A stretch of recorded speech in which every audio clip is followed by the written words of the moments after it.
All right, this is Miss McDaniels. This is your test questions for quiz 1.3. I'm going to move stuff around so that you can see it.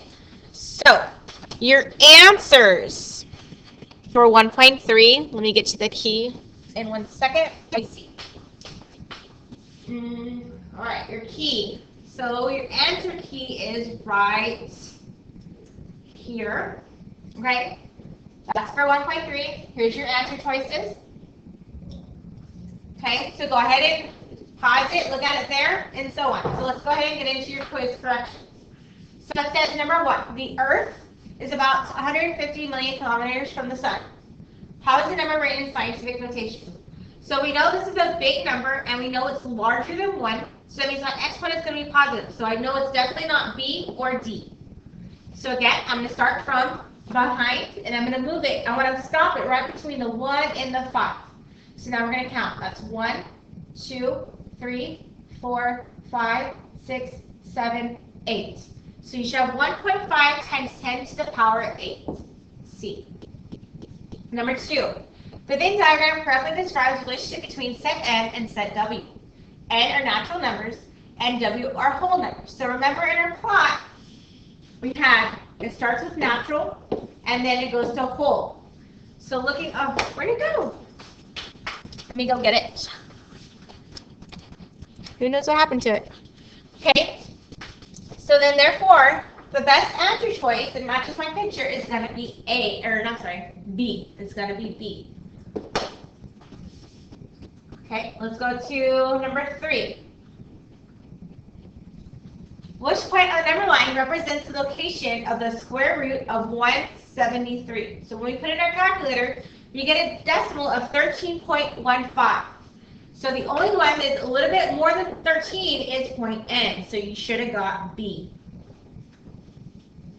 Number 4, the mass of a grain of sand is approximately 0.000 all the way to 35 kilograms. What is the mass of the grain in sand in scientific notation? Looking at my number, I see that my number is less than 1. If it's less than 1, your exponent is going to be negative. So you should already mark off A and B.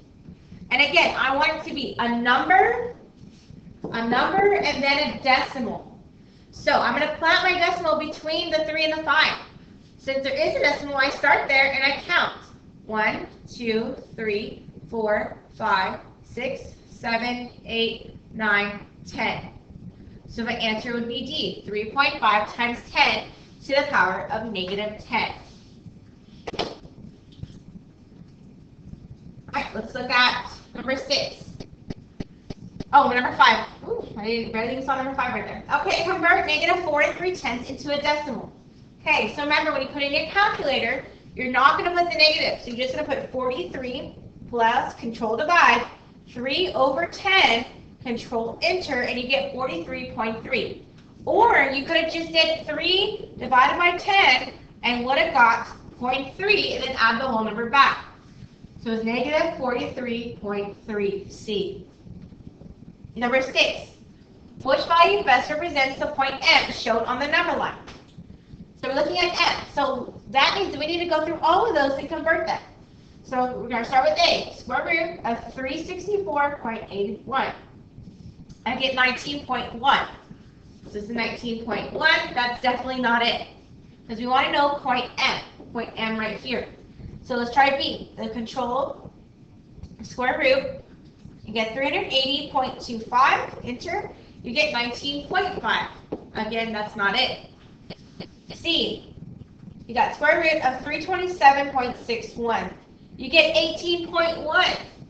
18.1. And it looks like A is a little bit in front of 18. Awesome. So we know it's not C, A, or B. Let's just double check D. Square root of 484. Enter, and you get 22. So my answer should be C. Okay. So that was just using the calculator and paying attention to what point that we're looking for. Number 7.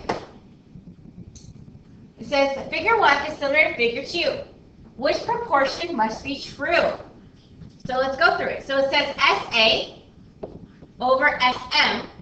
Well, no, not really. That's how we're supposed to do. We're supposed to start with one side and go to the next. And those are not proportional to each other, so it's not A. B, you have SA over TI. Those are not even the same side, so of course it can't be B. Looking at C, we have SM over TI. Okay, so far so good. Then we go back and we have SA over RI. That's not the same corresponding side, so that can't be it. And let's just double check.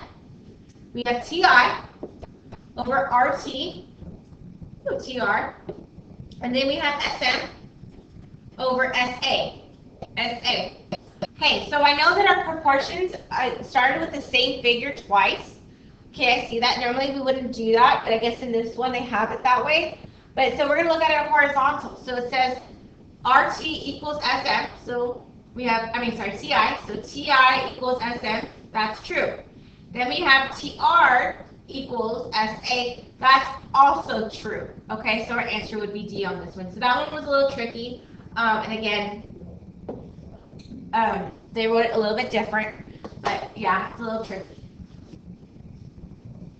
All right, let's look at 8. It says complete the table that shows the completion times from the runners and the table shows the completion times of 4 runners in a race.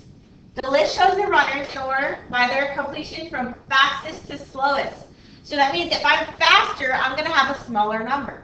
If I'm slowest, that means that's more time, so that means it's a bigger number, okay? So it's saying fastest to slowest, that means least to greatest.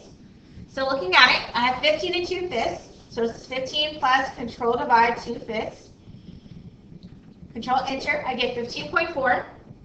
So it's 15.4. Then I have 15 and 1/2. We sure already know that. That's 15.5. And then we have 15.8. So we're looking for the lowest one. And looking at it, my lowest one so far is 15.04. That's Brianna. So we can mark off A and D. Then after Brianna, we're going to look at the next digit. So we have 0.8, 0.5, and 0.4. So looking at my slowest, it's going to be Alyssa. My fastest is Alyssa. So my answer is going to be C. Number 9, true or false one. This one a lot of people were getting, I don't know why, kind of wrong. So the diagram represents the relationship among integers, natural, and rational. So those are the 3 that it's looking at. So let's know if it's true or false. Well, we always start with natural numbers in the inner circle. Then we can go to integers, and then we can go to rational. So this was true. It was true. Number 10 is inequality. It's saying 3/4, which is 0.75, is less than x. And then it says x is less than 95%, which is 0.95. It wants to know a number that is between those two numbers of 0.75 and 0.95. So we have 60%, right? We have it's going to be 0.6. Looking at that, that is not between 0.75 and 0.95, so it can't be D. Then we have 7 divided by 8, and we get 0.875. We get 0.875. That is between those two numbers, so therefore my answer could be C.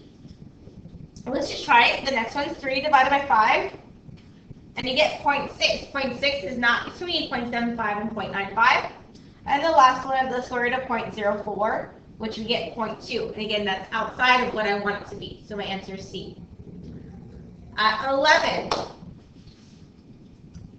11. Whew. It says there's 2 numbers shown on the number line. And then it says which side does not locate between the 2 numbers. So we want it to be between those 2 numbers. So that's pi divided by 2. So that's 3.14 divided by 2, and I get 1.57. And then the square root of 49 is 7. 7 divided by 2, you get to have 3.5. So we're looking for numbers between those 2 numbers. So these are perfect squares. We already have them in our journal, so we should know the square root of 9 is 3. So it says which is not located between the 2, and since 3 is between 1.5 and 3.5, so it's not going to be A. The square root of 4 is, again, a perfect square number that we have in our journal, and that comes out to being 2. Again, that is between those 2 numbers, and we're looking for the knots. So So let's try pi, 3.14 divided by 3, and we get 1.04. So 1.04, oh, this marker, sorry, this marker's it's just messed up. 1.04. And it looks like that is between the two numbers, or that is not between the two numbers, so that possibly be your answer. And then the last one, 3.14 squared, divide that by 3, and you get 3.2, which is in between. So my answer should be C. You were to convert all those and look for the not. Now 12 says which number shows the numbers in order from greatest to least. Greatest to least. So, make this bigger. Cool beans. Okay. So we have 1.6. And then we have 63%, 3/8, and then 1/2. I'm looking at my answers, and they have all the same numbers. So on the side, I'm just going to write it. 1.6 is already a decimal. 63% is going to be 0.63. Oh, 63. I know it's ugly. The next one is 3/8. 3/8. And if I transfer that to a decimal, 3 divided by 8, I should get 0.375. Oh, I didn't have to write off the back. And then we have 1 2/3. And 1 2/3 is 1.6 repeating. So it wants it from greatest to least. So looking at my greatest, I have 1.6 and 1.6 repeating. That means this is 1.666 forever. So that means this is my largest. So we should have 1 2/3 as my largest. So let's cross out A and B. Then my next largest is going to be 1.6. Awesome. So we're still in the game with these two answers. Then I go to the next one. We have 0.6 and then 0.3. Well, 0.6 is bigger than 0.3, so my answer is C. So that is your test corrections. Everything I wrote, you should have that written down on the ones you got wrong. And tomorrow, or whatever day that you decide to come in and turn it in, which should be tomorrow, you're going to bring the paper you wrote it on. Remember, it's supposed to be written on an extra sheet of paper. Staple it together and turn it in on my desk saying test corrections with your name on it. Cool. Have a great day.